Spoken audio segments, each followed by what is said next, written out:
Hello guys! So for today's video is gagawa na naman po tayo ng corned beef Shanghai lumpia. So again, corned beef na naman kasi nga nagtitipid tayo at mahal ang karne.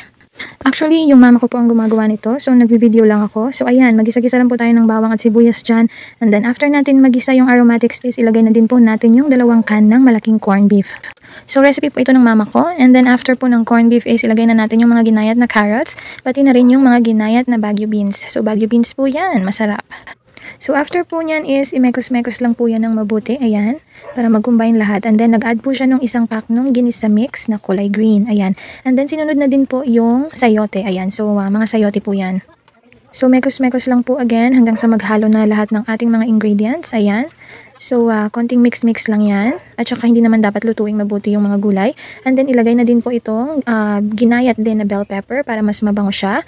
And then naglagay na din yung mama ko ng asin at saka sugar. So mga pampalasa po yan. Konting asin, konting sugar para mabalance yung lasa. At syempre wag pong kakalimutan yung pepper.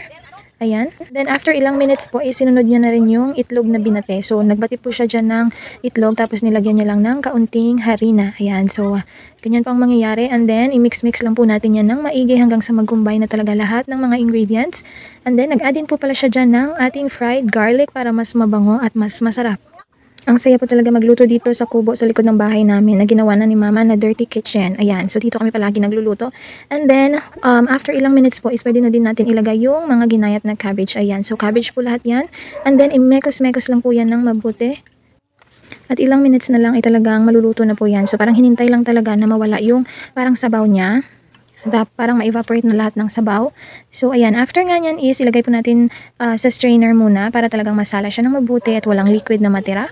And then after nyan guys is ayan, nag-inarte pang nirap ni mama ng lumpia wrapper yung lumpia. Ayan, so medyo maarte pa yan. Talagang ginunting niya yung wrapper para daw pare-pareho lahat nung laki ng wrapper. Ayan, so siya na din yung nagbalot. Tinulungan na siya ng sister ko.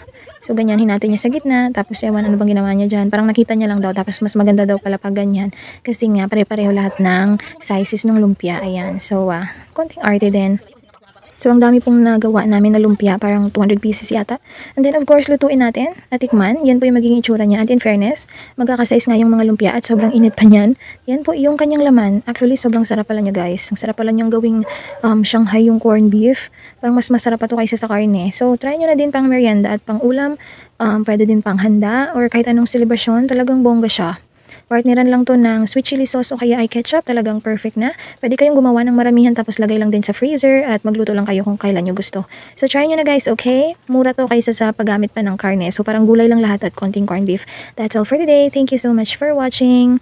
More recipes on my page. Please like and follow. Bye-bye!